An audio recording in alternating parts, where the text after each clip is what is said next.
அனைவருக்கும் வணக்கம். தூத்துக்குடி மாவட்டம் ஸ்ரீவைகுண்டம் பக்கத்தில் ஒரு இளம் பெண்ணுக்கு வேலை வாங்கி தருவதாக கூறி அந்த பெண்ணை பாலியல் ரீதியாக துன்புறுத்தி சித்திரவதை செய்திருக்கிறார்கள்.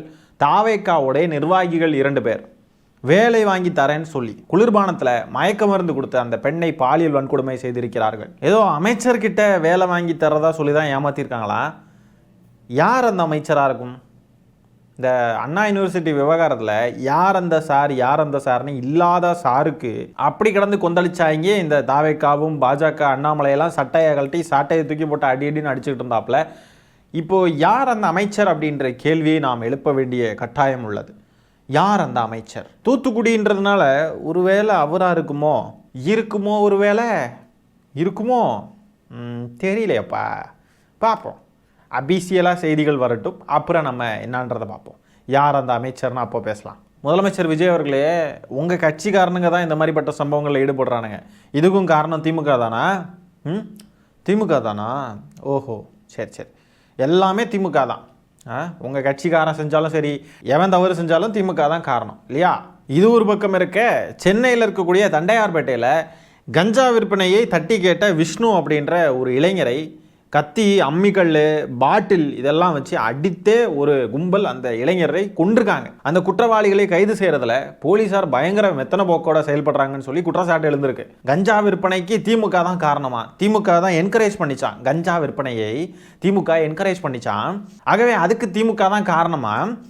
சரி, இப்போ ஆட்சி அதிகாரம் உங்ககிட்ட தானே இருக்கு. உங்க காவல்துறை எதுக்கு நடவடிக்கை எடுக்கிறதுக்கு அவ்வளோ தயங்குது?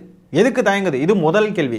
2வது, திமுக தான் கஞ்சா பழக்கத்துக்கு, மது பழக்கத்துக்கு, போதை பழக்கத்துக்கெல்லாம் காரணம்னு சொன்னால், இந்த விஜய் அவர்கள் லியோ படத்தில் நடித்தார்.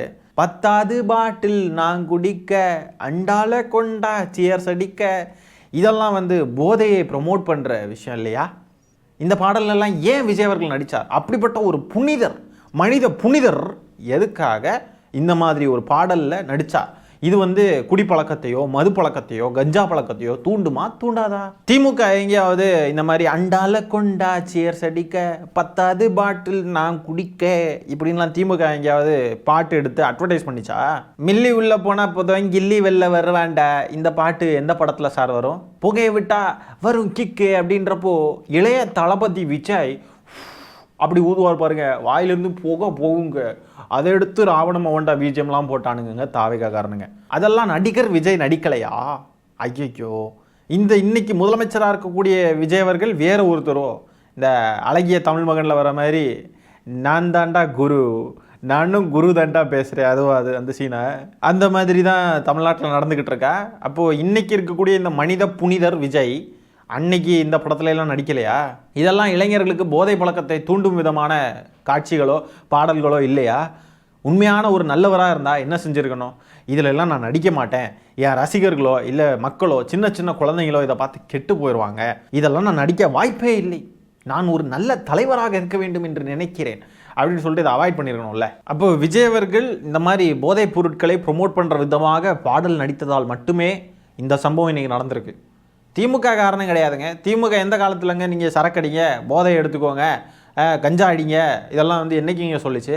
திமுக சொல்லிச்சா? திமுக தலைவர்கள் யாராவது சொன்னாங்களா? விஜய் அவர்கள் தாங்க வெட்ட வெளிச்சமாக இப்படி ஒரு படத்தில் நடிச்சிருக்காரு. அண்டால கொண்டா சியர்ஸ் அடிக்க அப்படின்னா என்ன அர்த்தம்? அப்படியே பவர் கிக்கு ஹூ அப்படின்னு ஊதுனது யாரு? மில்லி உள்ளே போனால் கில்லி வெளில வருவான் அப்படின்னு சொன்னது யாரு? விஜய் அவர்கள் தானே. அந்த அரிதான பொன் மொழிகளை பொறித்தது, வரலாற்றில் பொறித்தது யார்? விஜய் அவர்கள் தானே. இப்போது ஒரு உயிரே போயிருக்கு. கஞ்சா விற்பனையை தட்டி கேட்டதற்காக ஒரு உயிரே போயிருக்குங்க. இதுக்கும் விஜய் அவர்கள் திமுக தான் குறை சொல்கிறார். சரி, இப்படி ஒரு சம்பவம் நடந்திருக்கு. இதுக்கு இனிமேல் என்ன பண்ண முடியும் அப்படின்னா, தகுந்த நடவடிக்கை எடுக்கிறதுக்கான வேலைகளை பார்க்கணும். ஆனால் காவல்துறை அந்த வேலையை செய்யாமல் இருக்குது. காவல்துறைக்கு எது ரொம்ப முக்கியமாக இருக்குது தெரியுமா?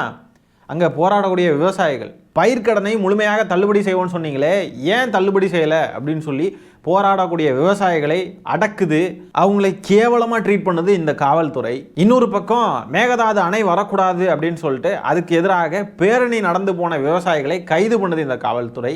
தாவேக்க அரசோட இந்த காவல்துறை எந்த விஷயத்துல எல்லாம் மும்முரமாக வேலை செய்யுதுன்னு பாருங்க. எதுல எல்லாம் மெத்தன போக்கோட செயல்படுதுன்னு பாருங்க. கஞ்சா விவகாரத்தில் மும்முரமாக செயல்படணுமா, இல்லை விவசாயிகளை கைது பண்ணுறதுல மும்முரமாக செயல்படணுமா? விஜய் அவர்கள் மக்களை ஏமாத்திருக்கார், விவசாயிகளை ஏமாத்திருக்கார். பயிர்க்கடனை முழுமையாக தள்ளுபடி செய்வேன்னு சொல்லிட்டு 50,000 தான் தள்ளுபடி செய்வோம் அப்படின்னு சொன்னால் கோபம் வருமா வராதா? போராடுறதுக்கு அந்த விவசாயிகள் வீதியில் இறங்குவாங்களா மாட்டாங்களா? இறங்குவாங்க. அதை தான் நீங்கள் மெத்தனை போக்கோடு நீங்கள் அணுகணுமே ஒழிய, அதை நீங்கள் ரொம்ப சீரியஸாக இப்படி பண்ணுறாங்க போராடுறாங்கன்னு சொல்லிட்டு உடனே அவங்கள போய் கைது பண்ணுறது, அவங்கள நீங்கள் துன்புறுத்தும் விதமாக நடந்துக்கிறது என்ன மாதிரியான ஒரு அரசாங்கம் இங்கே நடந்துக்கிட்டு இருக்கு? கஞ்சா வித்தவங்களை தட்டி கேட்ட ஒரு பையனை கொலை பண்ணியிருக்காங்க. அதை தான் நீங்கள் சீரியஸாக அணுகணும். அதை நீங்கள் மெத்தனை போக்கோடு அணுகிக்கிட்டு இருக்கீங்க. இது என்ன மாதிரியான ஒரு ஆட்சி நடந்துகிட்டு இருக்கா அப்போ இந்த தமிழ்நாட்டில்? இப்படி ஒரு கேவலமான ஆட்சியை விஜய் அவர்கள் நடத்திக்கிட்டு இருக்காரு. ஆனால் திருச்சிக்கு போய் நின்றுக்கிட்டு எனக்கு கவர்ச்சியில் ஓட்டு போட்டாங்களா, நான் என்ன இங்கே அப்படின்னு சொல்லிட்டு ஒரு டேஷ் விட்டு பேசுகிறாரு. எங்களை தற்குறிகள்னு சொல்கிறீங்களா, எனக்கு வாயில் ஏதாவது வந்துடும் பார்த்துருங்க அப்படின்னு சொல்லிட்டு மிகவும் கொச்சையாக கீழ்த்தரமாக பேசிகிட்டு இருக்காரு. இப்போ இதுதான் இப்போ ரொம்ப முக்கியமாக தமிழ்நாட்டில் தினம் தினம் அவ்வளோ சம்பவங்கள் நடக்குது. அதுக்கெல்லாம் என்னன்னு பார்த்து நடவடிக்கை எடுக்கிறதுக்கு துப்பு இல்லாமல் வக்கு இல்லாமல் இருக்கக்கூடிய ஒரு முதலமைச்சராக இருந்துக்கிட்டு பஸ்ஸுக்கு மேலே ஏறி நின்று பேப்பரை பார்த்து சினிமா டயலாக் பேசிக்கிட்டு டிவிக்கே டிஎம்கேன்னு பேசிட்டு போகிறார். இதுதான் இப்போ ரொம்ப முக்கியமாக. தாவேக்க அமைச்சர்கள்லாம் கேள்வி கேட்டாக்க நோ கமெண்ட்ஸ்னு சொல்லிட்டு ஓடி போகிறாங்க. அங்கே புசி ஆனந்த் அவர்கள்கிட்ட கேள்வி கேட்டால் யாருமா அது துளசியாமா என்னம்மா நல்லா இருக்கியாமா அப்படின்னு சொல்லிட்டு ஓடுறாரு. அமைச்சர் கீர்த்தனா அவர்கள்கிட்ட கேள்வி கேட்டாக்க அரசியல் பற்றி பேச விரும்பலைங்க, சிரிச்சுக்கிட்டு இருக்கிறாங்க. இது என்ன மாதிரியான ஆட்சி நடந்துகிட்டு இருக்கு?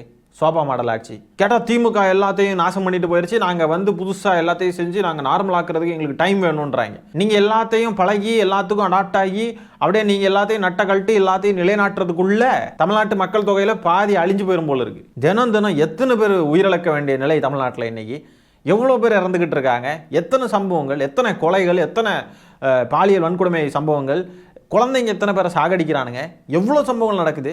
முதலமைச்சர் விஜய் என்ன பண்ணிக்கிட்டு இருக்காரு? நல்லா சோபால படுத்து தூங்குறாரு போல இருக்கு தினமும். கொஞ்சம் கூட பொறுப்பில்லாத முதலமைச்சர், அமைச்சர்கள், தாவேக்கா எம்எல்ஏக்கள், தற்குறி கூட்டம். தமிழ்நாடே தலைகுனியும் அளவிற்கு ஒரு ஆட்சி தமிழ்நாட்டில் இப்போ நடந்துக்கிட்டு இருக்கு. தினமும் தூங்கி எந்திரிக்கிறப்போவே 1008 சம்பவங்கள் பார்க்க வேண்டிய நிலையில் இருக்குது தமிழ்நாடு. இப்படி ஆட்சி நிர்வாகம்னா என்னன்னே தெரியாத, துளியும் தகுதி இல்லாத, திறனற்ற முதலமைச்சராக விஜய் அவர்கள் இருக்கிறார். தமிழ்நாட்டு மக்களுக்கு ஒன்றே ஒன்று தான் சொல்ல முடியும், பத்திரமா இருங்க, கவனமாக இருங்க. ஏன்னா வரலாற்றிலேயே இதுவரைக்கும் இல்லாத அளவுக்கு தமிழ்நாட்டில் கொலையும் கொள்ளையும் பெண்களுக்கு எதிரான குற்றங்களும் நடந்துக்கிட்டு இருக்கு. எல்லாரும் கவனமாக இருங்க, அவ்வளோதான் சொல்ல முடியும். இந்த அரசும் காவல்துறையும் என்ன லட்சணத்தில் செயல்படுதுன்னு நம்ம பார்த்துக்கிட்டு இருக்கோம். நம்ம தான் நம்மளை பாதுகாத்துக்கணும் போல இருக்குது. இப்படி பேச வேண்டிய நிலைக்கு தமிழ்நாடு வந்துருச்சு. மிகவும் வேதனைக்குரிய விஷயம். இந்த சிங்கப்பெண் அதிரடி படைன்னு ஒன்று சொன்னாங்க, அது என்ன தான் பண்ணிக்கிட்டு இருக்கோ தெரியல. அதோடைய துவக்க விழாவை வேற தள்ளி போட்டுட்டார் முதலமைச்சர். அவருக்கு ரொம்ப முக்கியம் என்ன அப்படின்னா, அவருடைய மேலாளர் ஜெகதீஷ் இருக்கார் இல்லையா, ரூட் மாஃபியாவுடைய தலைவர், அவருடைய வீட்டு நிகழ்ச்சிக்கு போகிறது தான் ரொம்ப முக்கியம்னு சொல்லி சமீபத்தில் ஒரு நாள் அந்த சிங்கப்பெண் அதிரடிப்படை திட்டத்தை துவங்கி வைக்கக்கூடிய அந்த விழாவை ரத்து பண்ணியிருக்கார் முதலமைச்சராக இருக்கக்கூடிய விஜய் அவர்கள். அப்போது இவருடைய ப்ரியாரிட்டி அவருடைய நண்பர்கள், நெருங்கிய வட்டாரங்களுடைய நிகழ்ச்சிகள் தான். அரசு நிகழ்ச்சியோ அரசு திட்டமோ கிடையாது. இந்த லட்சணத்தில் தான் இந்த முதலமைச்சர் இருக்கார். இப்படி இவர் இருந்துக்கிட்டு திமுக தான் காரணம். ஐயா சாமி, நீங்கள் பண்ண வேண்டிய விஷயங்களே நீங்கள் ஒழுங்காக பண்ணுங்கள். விவசாயிகளுக்கு பயிர்க்கடனை முழுமையாக தள்ளுபடி செய்வேன்னு சொன்னீங்களே, அதை நீங்கள் ஏன் பண்ணலன்னு கேட்டால் அந்த விவசாயிகளே அடித்து நீங்கள் கைது பண்ணுறீங்க.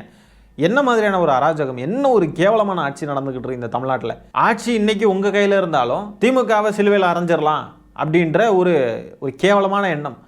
எல்லா பழியையும் தூக்கி திமுக மேலே போட்டாலும் நம்புறதுக்கு ஒரு தற்குறி கூட்டம் இருக்கிறதுனால அந்த கூட்டத்தை வச்சுக்கிட்டு நீங்கள் ஆடிக்கிட்டு இருக்கீங்க.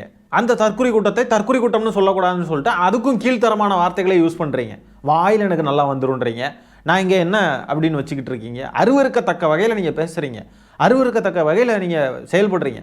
இதெல்லாம் பார்த்து கூட அந்த தற்குறி கூட்டத்துக்கு ஐயோ இவர் என்ன இது இவ்வளோ ரொம்ப மோசமாக பேசுகிறாரு, ரொம்ப மோசமாக பிஹேவ் பண்ணுறாரு அப்படின்ற ஒரு எண்ணம் அந்த தற்குறி கூட்டத்துக்கு வரமாட்டேங்குது. எல்லாத்துக்கும் ஒரே சொல்யூஷன், இந்த தமிழ்நாட்டிலே இல்லாமல் வேற எங்கேயாவது போயிடலாம் போல இருக்குது. இன்னைக்கு நடக்கக்கூடிய சம்பவங்கள்லாம் அப்படி நடந்துக்கிட்டு இருக்குங்க. தாவேக்காவுக்கு இவ்வளோ பேர் வாக்களிச்சிருக்காங்களே அப்படின்றத பார்க்குறப்போ, ஆடா பாவிகளா, யாரா நீங்கள்லாம், உங்களுக்கு மத்தியிலேடா நாங்கள்லாம் வாழ்ந்துக்கிட்டு இருக்கோன்றிருக்கு. வேறு ஏதாவது நாட்டில் சிட்டிசன்ஷிப் வாங்கிக்கிட்டு பேசாமல் வேறு எங்கேயாவது போயிட்டு இந்த தமிழ்நாடு எப்படி சீரழியுது அப்படின்றது தூரத்துலேருந்து பார்த்து வேடிக்கை பார்க்கலாம் போல இருக்குது. அந்த லட்சணத்தில் ஒரு ஆட்சி நடந்துக்கிட்டு இருக்கீங்க. இன்னும் இந்த தற்குறி கூட்டம் அந்த ஆட்சிக்கு தான் முட்டு கொடுத்துக்கிட்டு இருக்குதுங்க, தற்குறி கூட்டம். ஆகவே இப்பொழுது தமிழ்நாட்டில் நடந்து கொண்டிருக்கும் இந்த மாதிரி சம்பவங்களை பற்றி என்ன நினைக்கிறீங்க? இப்போ பாருங்கள், பாலியல் வன்கொடுமை நடந்திருக்கு, ஒரு பெண் இருக்குது, ஒரு இளைஞரை கொன்னே போட்டானுங்க. இதுக்கெல்லாம் இந்த அரசு என்ன பண்ண போகுதோ தெரியல. நம்ம ஒன்றும் அன்ரியாலிஸ்டிக்காக குற்றம் நடக்கிறதுக்கு முன்னாடியே தடுக்கிறது தான் ஒரே வழி அப்படின்னு நம்ம சொல்லலை. ஆனால் அவங்க பாயிண்ட் ஆஃப் வியூலேருந்து தடுத்துருக்கணும் தான், அதை நம்ம கேள்வி எழுப்புகிறோம். ஆனால் இன்னொரு பக்கம் பார்த்தீங்கன்னா, குற்றம் நடந்ததுக்கு பிறகு அதுக்கு தக்க நடவடிக்கை எடுக்கிறது ப்ராக்டிக்கலி பாசிபிள். அதை செஞ்சு தான் ஆகணும். ஒரு அரசாங்கம் அதை செஞ்சே ஆகணும். அரசாங்கத்தால் செய்ய முடிஞ்ச ஒரே விஷயம்னா அதுதான்.